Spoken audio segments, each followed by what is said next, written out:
Facebook. Happy Monday. And mostly, happy National Cotton Candy Day. That's right, it's National Cotton Candy Day. Which brings me to weaknesses, and mine has, for a long time, been sugar. Long time. And this is not going to be a video where I tell you my magical cure for sugar addiction, because I don't have one. I'm just going to use this as an opportunity to talk about cotton candy and weaknesses. The biggest thing, you see with weaknesses that we struggle with that you might make some progress, and it's too easy to fall back into old patterns, right? And the biggest problem with falling back into old patterns is not just that you lose the progress that you made, but also that you spend all this work doing something and then it's for naught. And I think the key thing with a lot of this is that we don't have the awareness when we're slipping back into old patterns. I always come back to awareness when I'm looking at any sort of productivity challenge or any challenge in general.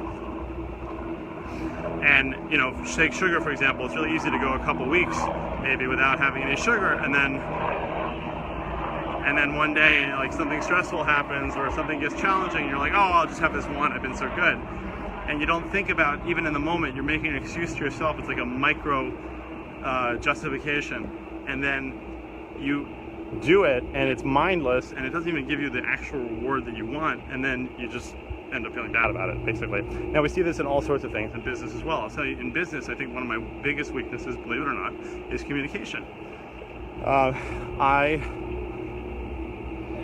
Which is funny, since, I podcast and I do these, I speak and I write and all these things, but it's far too often for me, I have a conversation with somebody where I think something went one way and they interpret it completely differently, and I take ownership over that, but it's not always that easy to fix. So again, the point is that we tend to fall back into old patterns. So to me, the idea would be to change what the old pattern is, right?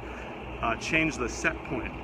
There's this whole thing about set point theory, and actually my friend Ben Aarons, who's been on the podcast, is working on a book about changing your set point with anything, because the body and the mind are always going to go back to homeostasis, always go back to what it considers to be comfortable. So if you can change what that is, then it becomes a lot easier to avoid breaking back into old habits, because to me, you're never going to be perfect. You could work on something for years. Look, talk to any alcoholic who's in AA, right? It's something that they struggle with every single day, and they could go 10 years without having a drink, but that doesn't mean that it's not going to happen again, right? You have to change that set point in terms of what's acceptable. Now, in that case, in the case of AA, typically that set point is going to be 0. But when you're making changes, a lot of times it's easy to say, oh, it's okay if I just do less of it, or I do this, half as much, or I only have one cheat day a week, whatever it might be, to ease yourself into it. I'm not saying you have to go cold turkey, any of that stuff. All I'm saying is that when you're dealing with any of these weaknesses, any of these struggles, changing your set point of what is acceptable is probably going to be the thing that helps you the most in terms of not only overcoming it, but recognizing when you're about to fall off of it and to back up into old patterns. So, having said all that, it is National Cotton Candy Day, and cotton candy is delicious. So if you want to go have cotton candy and it's not a problem for you, go do it. But think about what your sort of bar is set on for whatever weakness you have to struggle with, and then focus on changing the bar rather than changing the habit. See if that gets any progress. Have a great day.